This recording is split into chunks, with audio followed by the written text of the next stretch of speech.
The sun barely peeked over the horizon in the small town of Alton, Illinois, where the Mississippi River curved gently through the heart of the Midwest, casting a soft glow on the modest homes that lined its banks.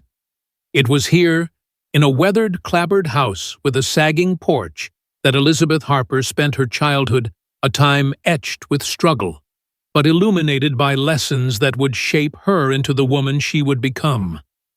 The air in Alton carried the scent of damp earth and coal from the nearby factories, a reminder of the working-class grit that defined the town. Elizabeth, or Beth as her mother called her, grew up knowing the weight of want, empty cupboards, patched clothes, and winters where the cold seeped through the walls. But in that small house filled with love as much as hardship, she learned the value of dignity, a currency far richer than the coins her family rarely had. Beth's mother, Clara, was a seamstress who worked late into the night, her fingers calloused from stitching dresses for women who lived in the grander homes across town. Clara's hands told stories of resilience, and her eyes, though tired, sparkled with a quiet strength that Beth would carry with her for decades. "Never let anyone make you feel small, Beth," Clara would say, her voice steady as she threaded a needle by the flickering light of a kerosene lamp. "Your worth isn't in what you own, but in how you treat others." Those words were a lifeline for young Beth, who watched her mother give what little they had, a loaf of bread, a mended coat, to neighbors who had even less. In Alton, where everyone knew each other's struggles, acts of kindness were the threads that held the community together. Beth learned early that respect was a gift you gave freely, not a prize to be earned. School was no easier for Beth. The other children, some from families just as poor, could be cruel in the way only children can. Her shoes, hand-me-downs from a cousin, were often too big, flapping against the ground, as she walked the mile to the one-room schoolhouse. Her dresses, patched by Clara's skilled hands, were clean, but faded, marking her as different from the few girls whose fathers worked in the factories and could afford store-bought clothes. Raggedy Beth, they'd whisper, giggling behind their hands as she sat at her desk, her head bent over a worn arithmetic book. But Beth didn't shrink. She'd look up, her hazel eyes steady, and offer a small smile, disarming their taunts with a quiet grace. She didn't have the words to explain it then, but she understood that their cruelty came from their own insecurities, their own fears of being seen as less. Clara's lessons echoed in her mind. You don't fight meanness with meanness. You rise above it. Beth's days were filled with small battles, but also small triumphs. She was bright, her mind sharp as the pencils she carefully sharpened with a pocket knife. Her teacher, Miss Evelyn, noticed her knack for numbers, how she could solve problems faster than the boys who boasted about their smarts. Miss Evelyn, a stern woman with a soft spot for underdogs, would slip Beth extra books to read at home, tattered novels, and history texts that opened worlds beyond Alton. "You've got a gift, Elizabeth," she'd say, her voice low, so the other children wouldn't hear. "Don't let this town hold you back." Beth clung to those words, reading by candlelight after Clara had gone to bed, dreaming of a future where she could make something of herself. But even as she dreamed, she never forgot the people around her. When a neighbor's son fell ill, Beth spent her evenings gathering firewood for their family, her small hands red from the cold. When a classmate couldn't afford lunch, she'd share her own a piece of cornbread wrapped in a cloth, pretending she wasn't hungry. Life in Alton wasn't just about survival. It was about connection. The town had a rhythm, a heartbeat made of shared meals and quiet favors. Beth's best friend Sarah lived 2 houses down in a home just as modest. Sarah's father had lost his job at the glass factory, and their pantry was often as bare as Beth's. The 2 girls would sit on the riverbank skipping stones and talking about what they'd do when they grew up. Sarah wanted to be a nurse. Beth wasn't sure yet, but she knew she wanted to help people, the way her mother did. One summer, when a flood swept through Alton, leaving half the town underwater. Beth and Sarah spent days hauling buckets of water from the river to families whose wells had been ruined. They were only 12, but their small acts of service earned them nods of respect from the adults. Those Harper girls, people would say, shaking their heads with a mix of pride and pity. They've got more heart than most. As Beth grew older, the weight of her family's struggles pressed harder. Clara's health began to falter, her hands trembling from years of overwork. Beth, now a teenager, took on odd jobs to help cleaning houses, delivering newspapers, anything to bring in a few dollars. She'd walk home in the dusk, her pockets jingling with coins, feeling a quiet pride that she could ease her mother's burden. But the work wasn't enough to keep Clara from the hospital when a cough turned into something worse. The bills piled up, and Beth at 16 faced the reality that dreams could be crushed by the weight of numbers. She sat by Clara's bedside, holding her mother's hand, promising she'd find a way to make things right. Clara, weak but still fierce, whispered, "You don't need money to be rich, Beth. You've got everything you need right here." She tapped Beth's chest, right over her heart. That moment stayed with Beth, a compass for the years ahead. After Clara's passing, Beth was alone but not empty. She carried her mother's lessons like a torch, guiding her through the grief. She worked harder, saved every penny, and earned a scholarship to a small college in Springfield.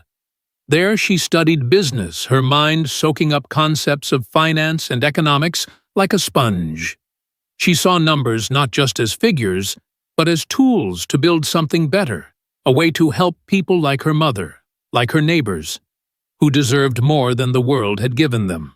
Her professors were impressed, but some classmates scoffed at her plain clothes and quiet demeanor, assuming she was out of her depth. Beth didn't argue.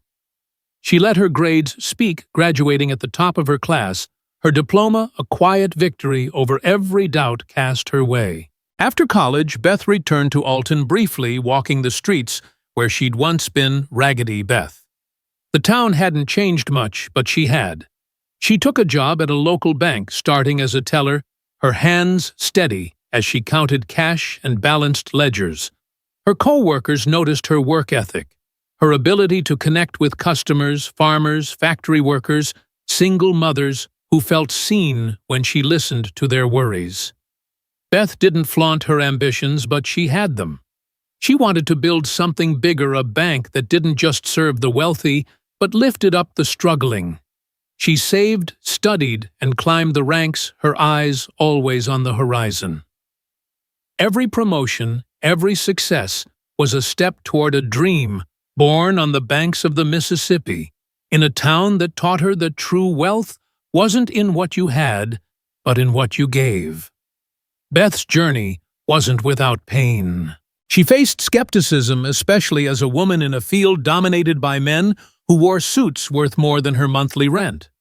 They'd raise eyebrows at her simple dresses, her lack of flash, assuming she lacked the sharpness to compete. But Beth had learned long ago not to let appearances define her. She worked late, studied markets, and built relationships with clients who trusted her because she listened, because she cared. Her reputation grew not through loud boasts, but through quiet results. By her 30s, she was running a small bank in Chicago, her decisions turning struggling branches into thriving ones. She never forgot Alton, though. She sent money to the community center, funded scholarships for kids like she'd been, and visited the riverbank where she and Sarah used to dream. Sarah, now a nurse, would laugh and say, "Beth, you're still the same girl who shared her cornbread." Yet Beth chose to stay invisible. She didn't seek the spotlight, didn't wear her success like a badge. She lived simply in a modest apartment. Her clothes still plain, her hands still carrying the calluses of her youth. She'd walk into her own bank branches as a customer, testing the service, watching how her employees mistreated people who looked like they had nothing. She wanted a bank that reflected her mother's values, where every person was treated with dignity, no matter their clothes or their balance. That was her mission, born in a small town where kindness was currency, where respect was the foundation of everything that mattered.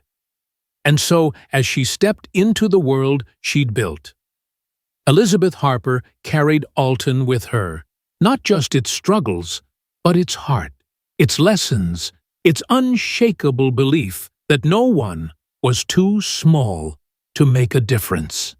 Elizabeth Harper stepped off the train at Chicago's Union Station, the clamor of the city wrapping around her like a living thing. The air buzzed with the hum of ambition horns, blaring footsteps echoing, and voices haggling over deals in the shadow of towering skyscrapers. It was a far cry from the quiet ripple of the Mississippi in Alton, Illinois, where she'd grown up. Now in her early 20s, Beth carried a small suitcase, a college degree, and a fire in her chest that no one could see beneath her plain cotton dress.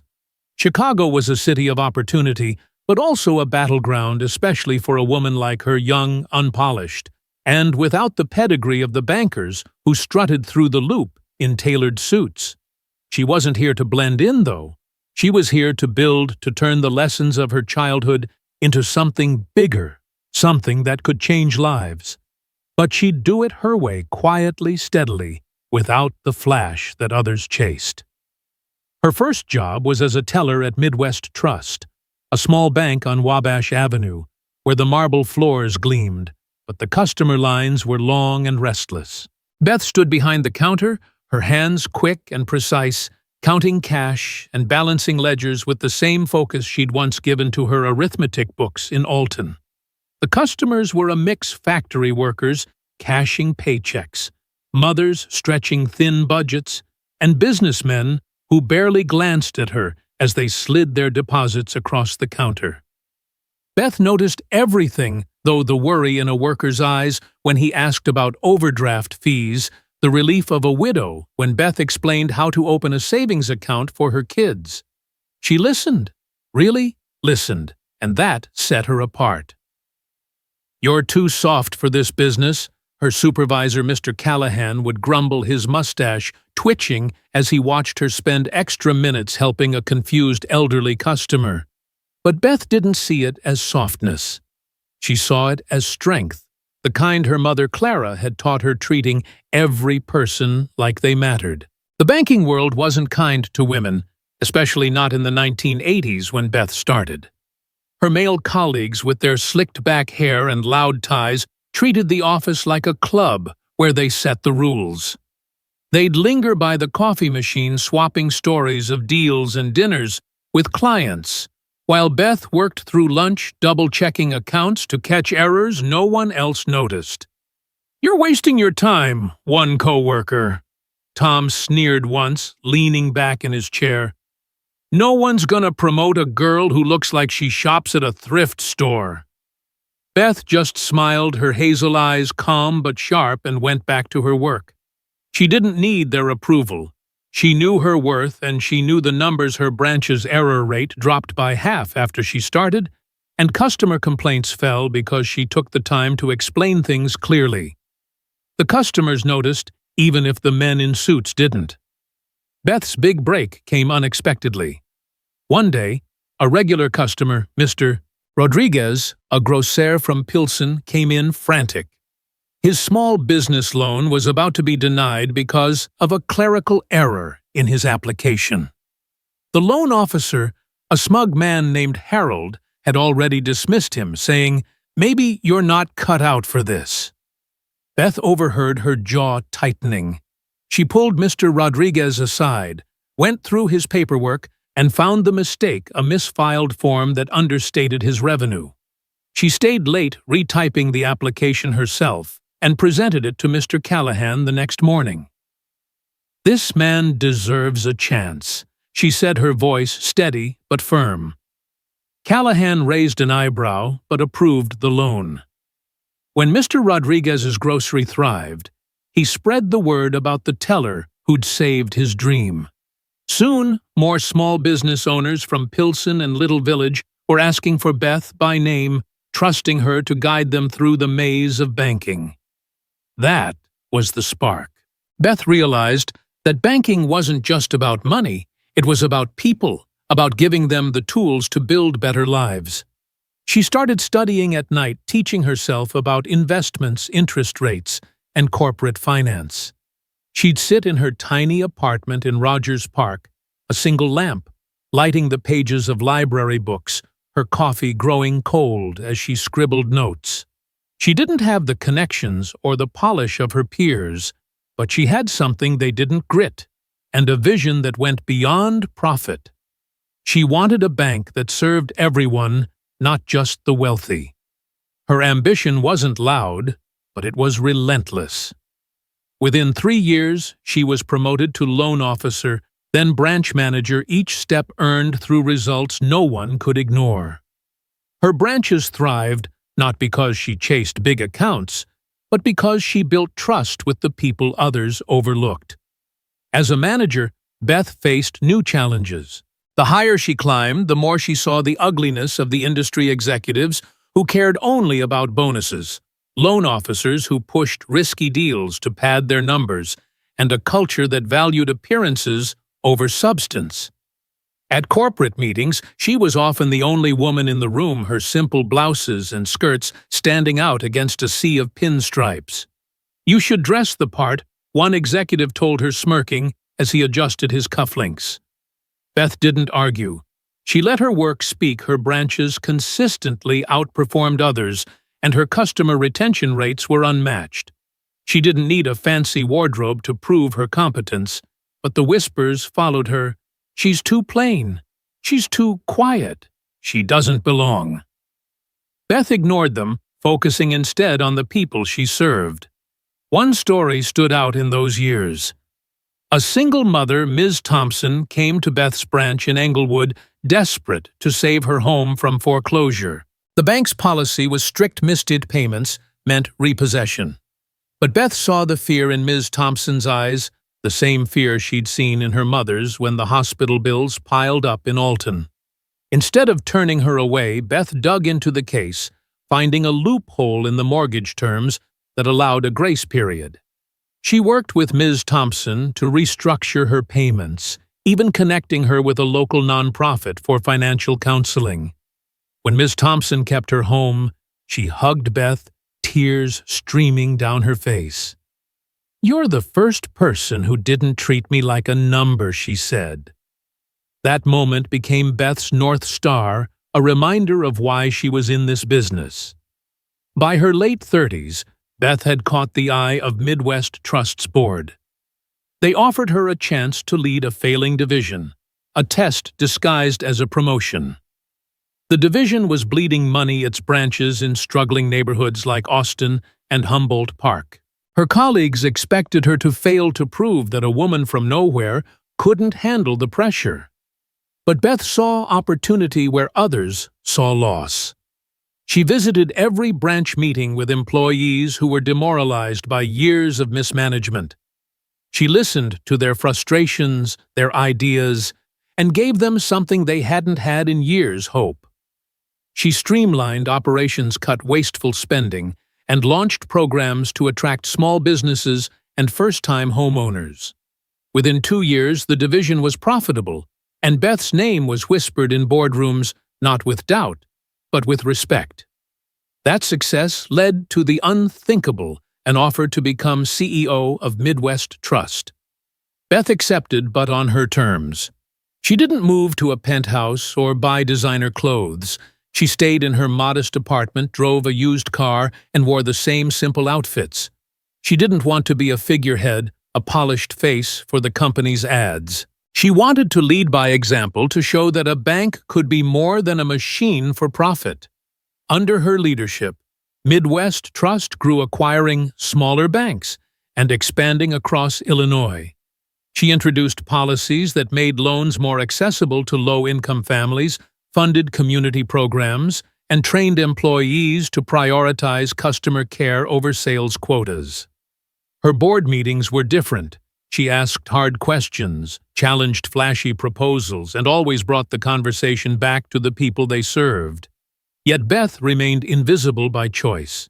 She didn't give interviews or attend gala events. She'd slip into her branches as a customer, her plain clothes blending in with the crowd, watching how her employees treated people who didn't look wealthy. She'd overhear their conversations, see their kindness or their indifference, and take notes. Her employees didn't know the woman in the faded jacket was their CEO. To them, she was just another face in the line.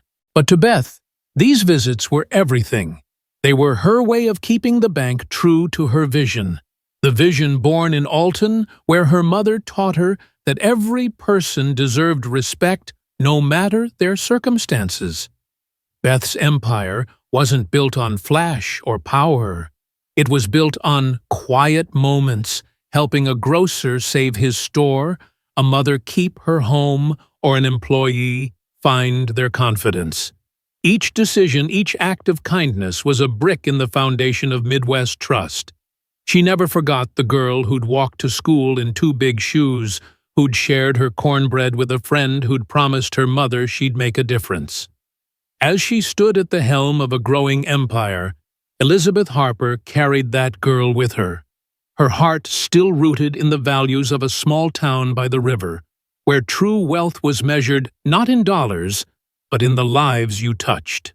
The Chicago sun poured through the towering glass windows of Midwest Trust's flagship branch in the Loop, casting golden streaks across the polished marble floors. The lobby buzzed with the rhythm of a city in motion. Briefcases clicked, heels clacked, and phones hummed as men and women in sharp suits moved with purpose. Tellers tapped at their keyboards, their smiles practiced but brisk, while customers shuffled papers or glanced at the sleek digital clock on the wall, impatient for their turn. Amid this polished chaos, Elizabeth Harper stepped through the revolving doors, her presence as unassuming as a breeze slipping through a storm. She wore a faded denim jacket, a plain blouse, and a skirt that had seen better days. Her graying hair was pulled back loosely, and she carried a worn leather wallet, its edges frayed from years of use. To the casual observer, she was just another customer, perhaps a retiree or a small-town visitor out of place in the city's financial heart. But Elizabeth Harper was no ordinary customer.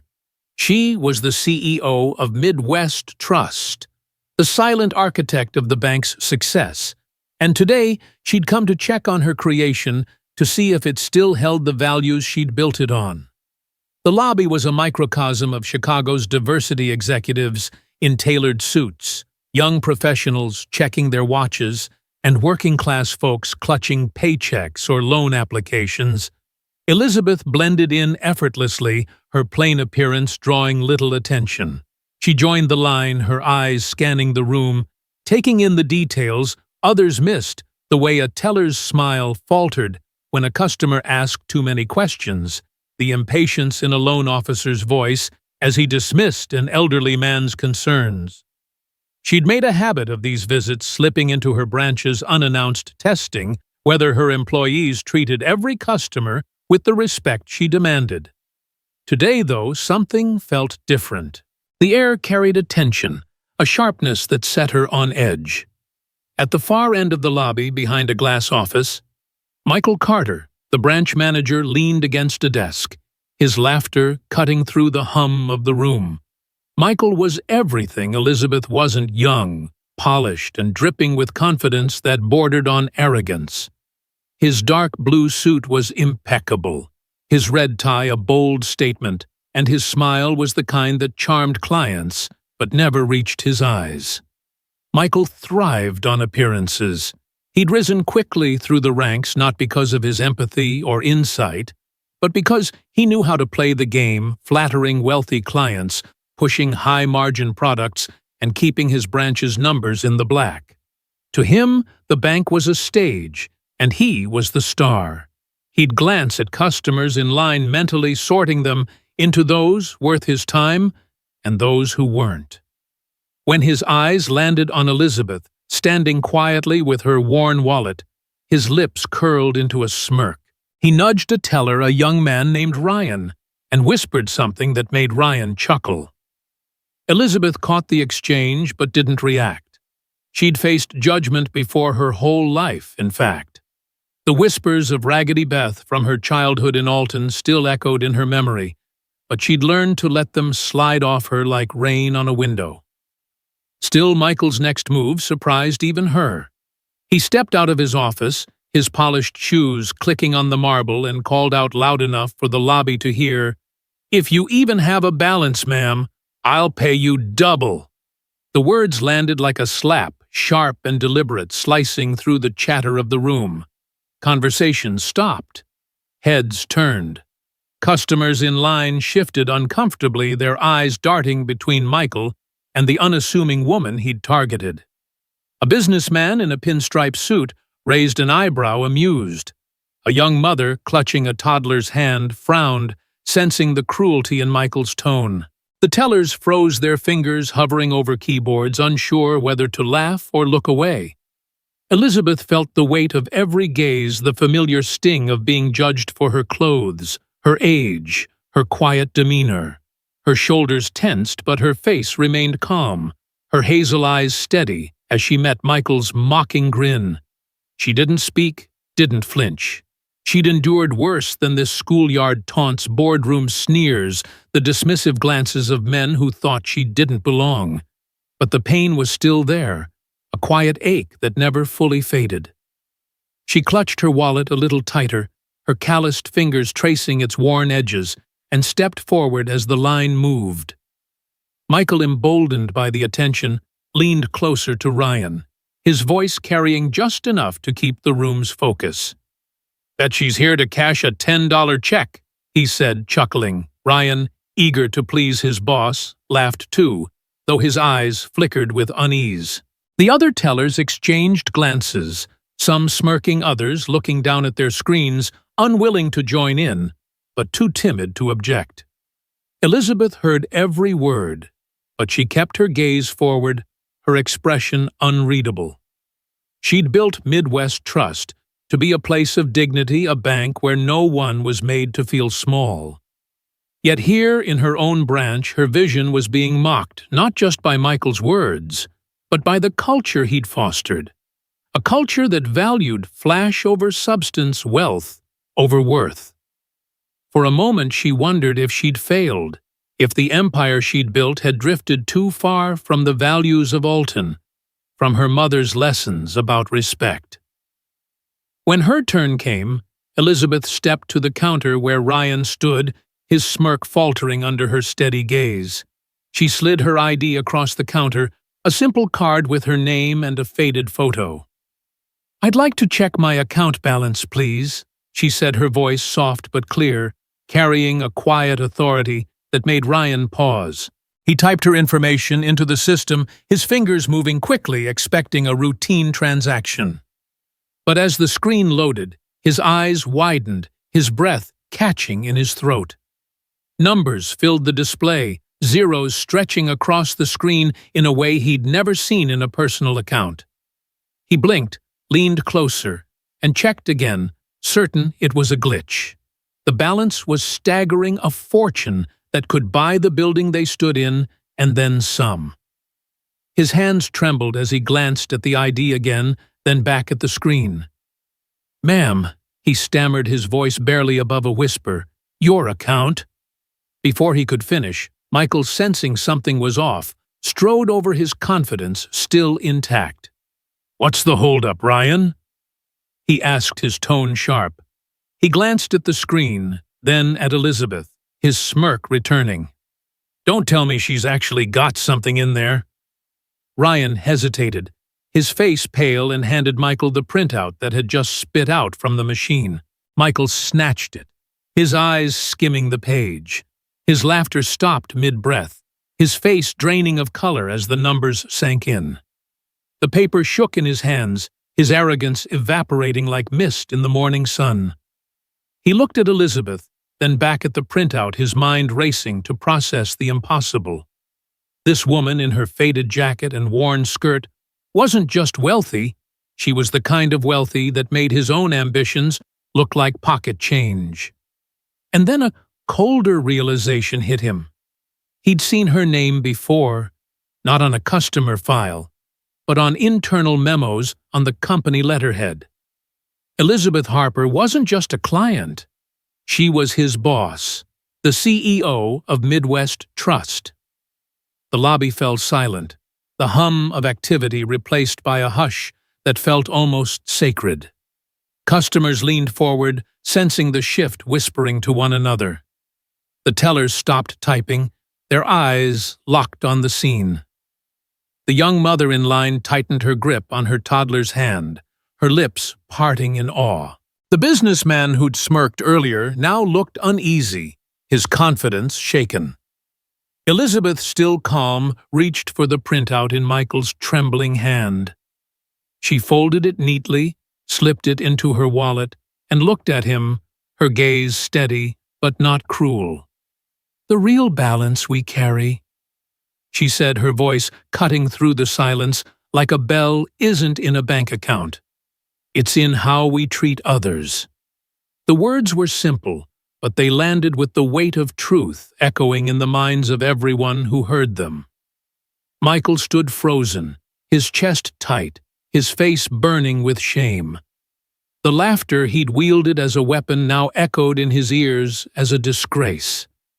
He wanted to speak, to apologize, to explain, but his throat was dry, his pride wrestling with the humiliation of being exposed. The customers who'd once admired his charm now looked at him with contempt, their whispers turning to murmurs of disbelief. The tellers who'd followed his lead now saw him for what he was, a man who mocked the humble and bowed only to wealth. Elizabeth didn't linger on his discomfort. She turned her steps slow but deliberate and headed for the door. The sound of her worn shoes on the marble was the only noise in the room, each step a reminder of her quiet power. As she reached the revolving door, the sunlight caught her silhouette, framing her like a figure from a story. A woman who'd built an empire, not to prove her worth, but to lift others up. The lobby remained still, the weight of her words hanging in the air. For a moment, it felt as though time itself had paused, as though the universe was listening. The young mother in line wiped a tear from her cheek, her toddler tugging at her hand, oblivious to the lesson unfolding. An older man in the corner, who had been watching quietly, nodded slowly, his hand resting on his chest. Michael, still clutching the counter, felt small for the first time in years, his polished exterior cracking under the truth of what he'd done. Elizabeth Harper had walked into his branch, and without raising her voice had turned every polished surface into a mirror, reflecting not just his cruelty, but the fragility of a world built on appearances. And as she stepped into the Chicago sunlight, leaving a stunned silence behind, the lobby felt different, smaller, humbler, as if her presence had reminded everyone that true wealth wasn't in the numbers on a screen, but in the dignity you carried within. The silence in the Midwest Trust branch lingered long after Elizabeth Harper's worn shoes echoed out the revolving door, her figure disappearing into the Chicago sunlight. The lobby, once a hive of hurried transactions and clattering keyboards, felt like a church after a sermon hushed heavy with meaning. Customers stood frozen, their eyes darting between the empty doorway and Michael Carter, the branch manager whose arrogance had just crumbled under the weight of his own words. Michael's face was pale, his hands still gripping the counter, as if it could anchor him against the shame burning through his chest. The printout with Elizabeth's staggering account balance lay crumpled in his fist, a testament to his misjudgment. But it wasn't the numbers that shook him most, it was her words, simple and piercing. The real balance we carry isn't in a bank account. It's in how we treat others.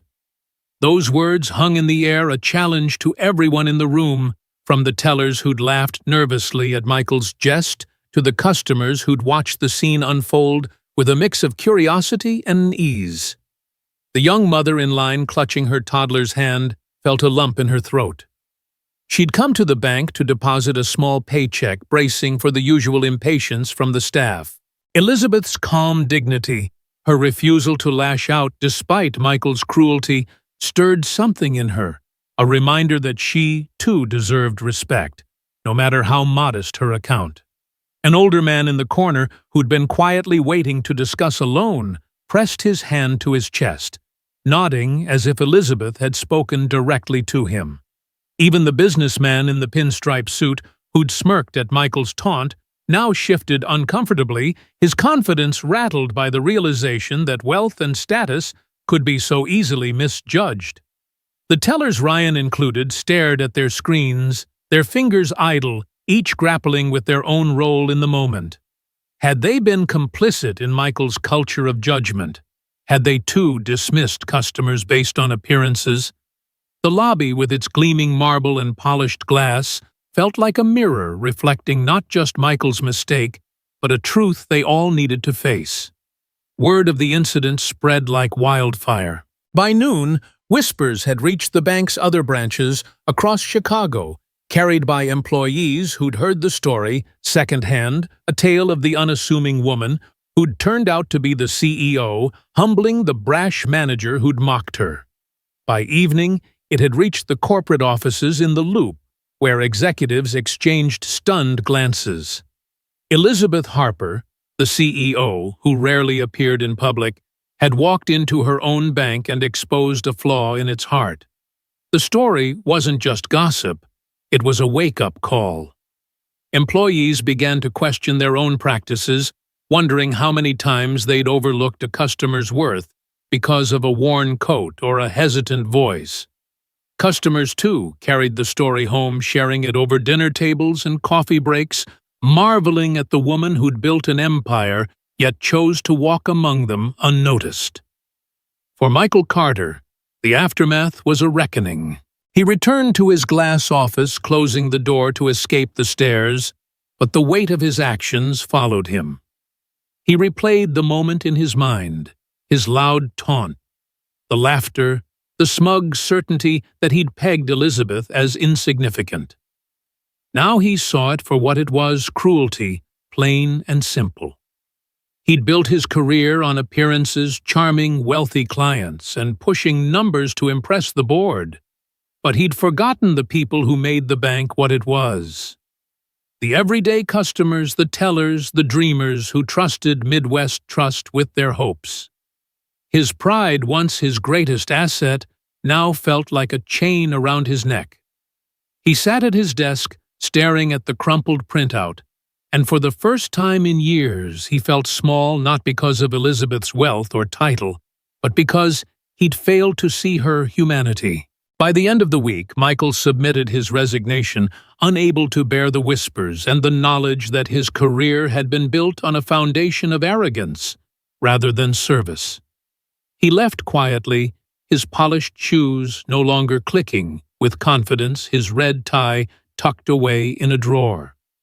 Elizabeth, meanwhile, returned to her work, with the same quiet resolve that had carried her from Alton to the top of Midwest Trust. She didn't dwell on the incident, didn't seek to punish Michael or broadcast her identity. Instead, she doubled down on her mission. She launched a new initiative, the Harper Community Fund, to provide low-interest loans and financial literacy programs to underserved neighborhoods in Chicago, places like Englewood and Austin, where she'd once turned failing branches into beacons of hope. She trained her employees to prioritize empathy over efficiency, to listen to customers' stories before checking their balances. She visited schools, sharing her journey with students who reminded her of herself. Kids in hand-me-down clothes, with dreams bigger than their circumstances. "You don't need money to be rich," she'd tell them, echoing her mother's words. "You just need heart." The ripple effects of that day in the lobby reached far beyond the bank. Tellers began to greet customers with genuine warmth, taking extra time to explain terms or offer solutions. A young teller named Maria, who'd watched the incident unfold, started a habit of slipping financial tips to struggling clients, inspired by Elizabeth's example. Customers, too, changed. The young mother who'd been in line that day, whose name was Carla, began advocating for herself, refusing to accept dismissive treatment from other businesses. She'd tell her friends about the woman in the faded jacket, who'd stood up to a manager with nothing but truth and dignity. The older man, Mr. Jenkins, secured his loan and used it to start a small carpentry business, naming his first workbench Harper, in her honor. Even the businessman in the pinstripe suit, whose name was Richard, found himself pausing before judging others, remembering how wrong he'd been to laugh. Elizabeth's story became a kind of legend, not just within Midwest Trust, but across Chicago. It was told in community centers, shared on local radio, and written about in a small newspaper column that called it The Lesson of the Quiet CEO. People didn't just talk about her wealth or her title. They talked about her heart, her refusal to let power change her, her belief that respect was the true currency of life. The story inspired small acts of kindness. A barista who paid for a homeless man's coffee, a teacher who spent extra time with a shy student, a neighbor who shoveled an elderly woman's driveway without being asked. Each act was a thread weaving a tapestry of compassion that Elizabeth had started with a single steady step into a bank lobby. At a company-wide meeting a month later, Elizabeth addressed her employees not from a stage, but from the floor, standing among them. She wore a simple blazer, her gray hair still pulled back, her voice calm but resonant. "I grew up with nothing," she began, her words carrying the weight of her Alton roots. "Every dollar I earned came from sweat sacrifice and a promise to my mother that I'd make a difference. I built this bank not to make men arrogant, but to give families hope, to help workers achieve their dreams, to remind us all that respect must always come before wealth." The room was silent, every eye on her. If you see someone who looks worn or tired, remember you know nothing of the storms they've survived. Treat them with the dignity you'd want for yourself. She paused, her gaze sweeping the room, landing briefly on each face, tellers, managers, executives, all equal in that moment. "Leadership isn't measured by how loudly you speak," she continued, "but by how kindly you treat the smallest voice in the room." The words echoed her mother's lessons, the values that had carried her from a clapboard house by the Mississippi to the helm of an empire. She didn't mention Michael or the incident directly, but everyone knew. The lesson was clear. True wealth wasn't in a bank account, but in the legacy you left in others' lives. In the years that followed, Midwest Trust changed. Employees adopted Elizabeth's ethos, prioritizing service over sales. Branches became places where people felt seen, not judged. The Harper Community Fund grew, helping thousands of families buy homes, start businesses, and send kids to college. Elizabeth remained a quiet figure, still visiting branches in her plain clothes, still listening, still learning. The story of that day in the lobby was retold not as a tale of a CEO in disguise, but as a reminder that appearances deceive while character endures. It was a lesson for everyone, not just bankers, but anyone who'd ever judged a book by its cover. It taught that kindness is a choice, that respect is a gift, and that the smallest acts of dignity can change the world.